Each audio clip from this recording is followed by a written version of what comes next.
we'll have more of your calls. We're going to be talking something a bit paranormal. Yes.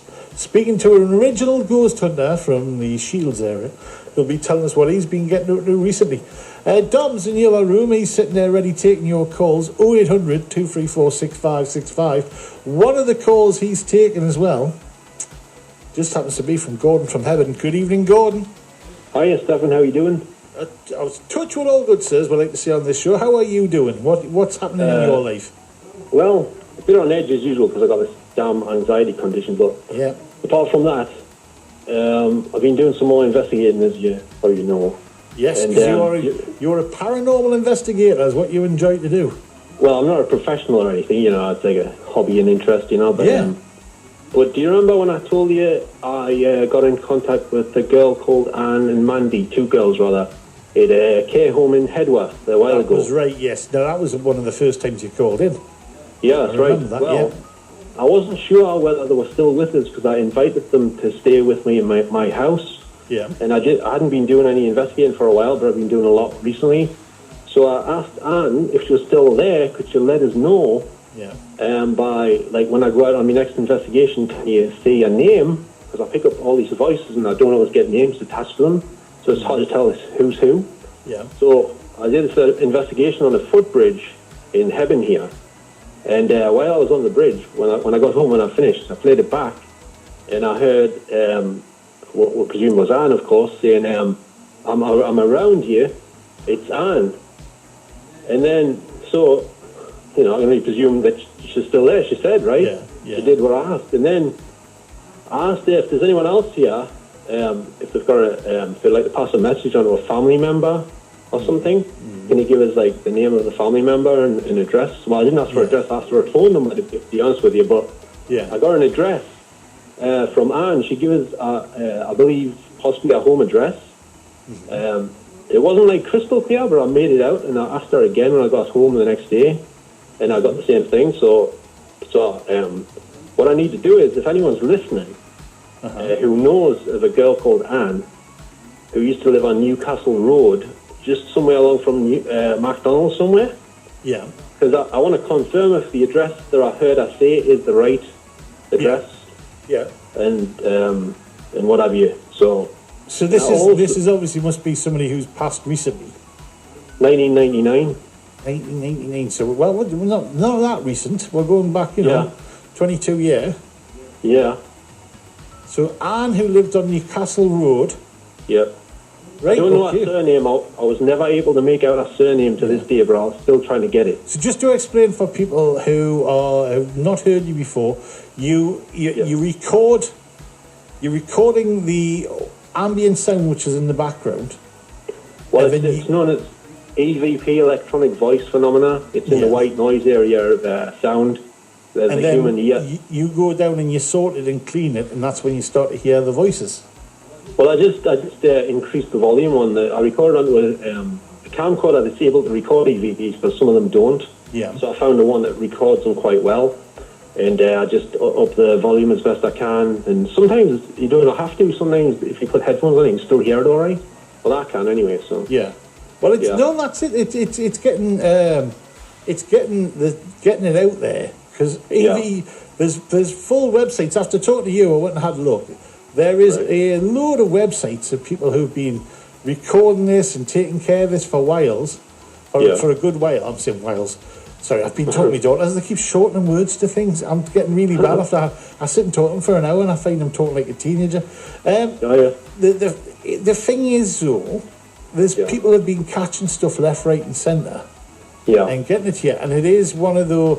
There's one of the big cases was in Castletown in America, outside of strangely enough, outside of Washington, a place called Castletown in America. And I ended up watching a documentary. I think it's on YouTube where they were talking about doing the electronic voice recordings and going in and what amazed me was they had a guy there who they picked up the voice of his mum.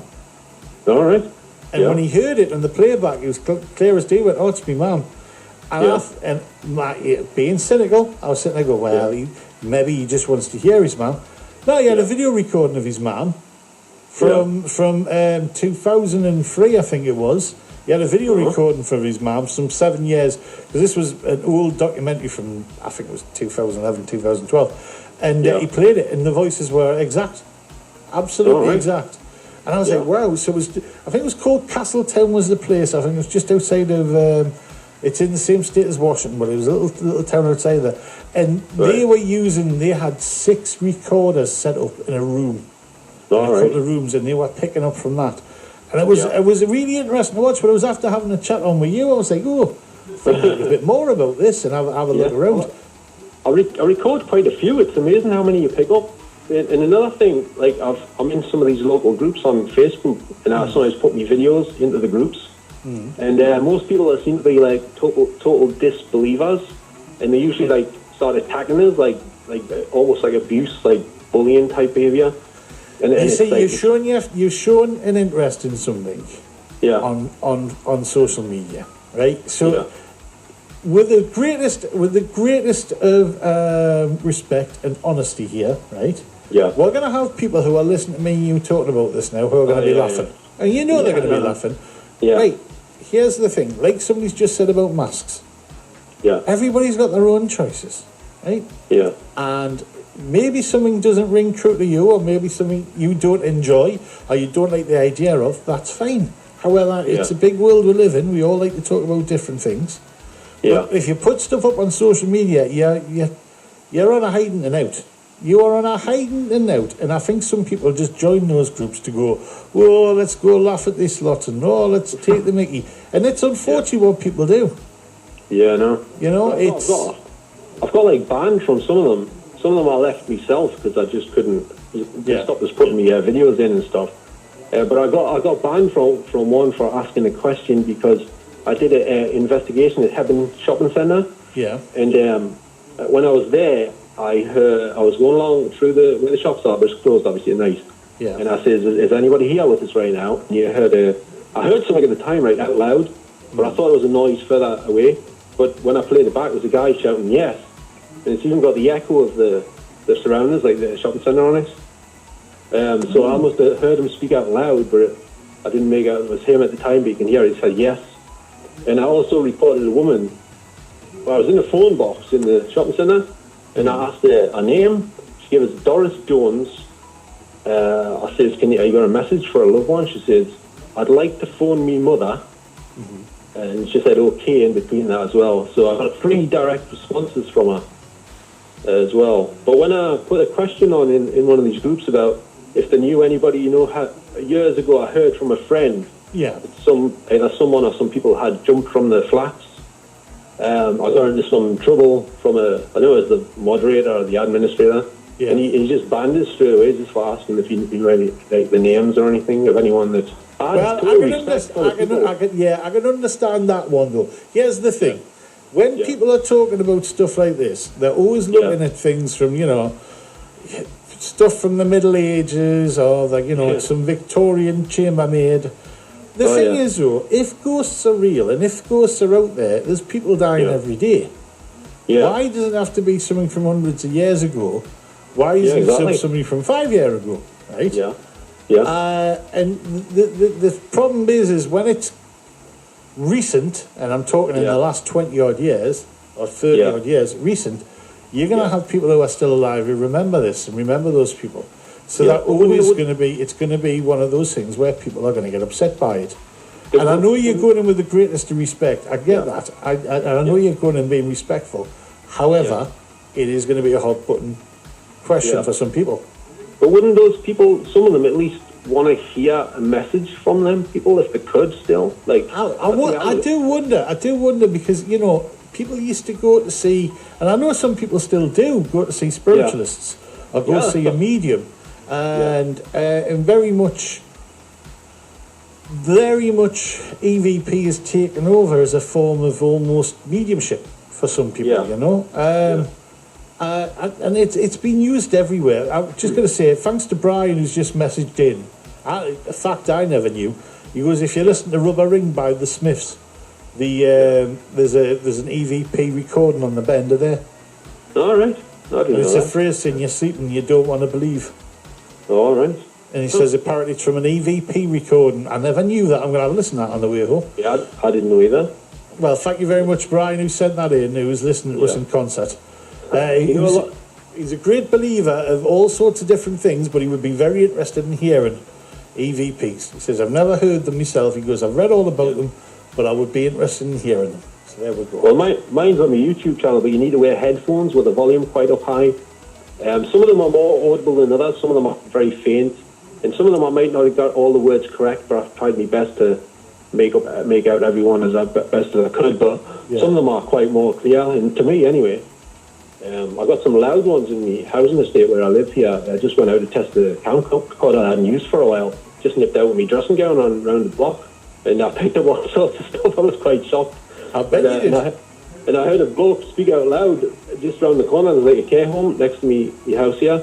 And in the corner, I heard a bloke like go, like I couldn't make out a word. It was right next to us. Yeah. It sounded like it just come from behind the bush in front of us. Yeah. I wouldn't be going close to that bush. Yeah.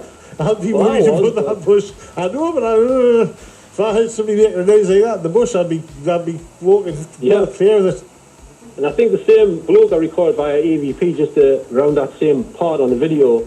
The cat was with us. This cat that lives a couple of doors away. I don't know whose cat it is. It always comes from my house. But the cat went through the railings into the care home. Yeah. And I bent forward to look through with the camera. I says, "Come out of there! You're going to disturb the people in the care home." And just as I was saying that bit, looking through the fence, there's an EVP of a guy going, "I spy." I was looking through the fence. You see, if I was hearing this stuff after wandering round, and I was going back and playing it, I would not be going out the house. The thing is, though, that some of them follow you back to the house, because when I went back in the house, I had to change the battery, and then I put the new battery in, I started recording again, and on the way out, the cat was outside at this point. Well, when I played the recording back, when I went through the door, I was recording. Before I opened the back door, there was a voice saying, "Once in," and I opened the door, and the cat ran straight in. So I presume that was the same voice that, was round the corner. It's either that or you've got a cat flap salesman who is trying to haunt you from the other side to get you to put a cat flap in. The thing is, we've got these here. So what's your YouTube channel if anybody wants to go have a listen? It's Gordon on TV. I must point out there's some stuff on there that people might not like. Well, they might not like me either, but some, I get some comedy stuff and like things that, I'm not going into details, but they'll find out. But, yeah. There's a bit M. Night Shyamalan in there. Get you on there. Gordon on TV on YouTube, so you can go on there and have a listen. Have a listen and make your own mind up, because we've got people asking about it. There we go. We've got that on. Gordon, always lovely to have a chat with you. I will speak to you later on, sir. Right, thanks very much, Steffen. Not a problem. Have a good Cheers night. Cheers now. Ta-ra. Right, good night then, Toronto. Good night. There we go. There's Gordon on TV, who's been on there. And I tell you what, my question for you, ladies and gentlemen, I have got coming up the next Midnight Raider quiz question.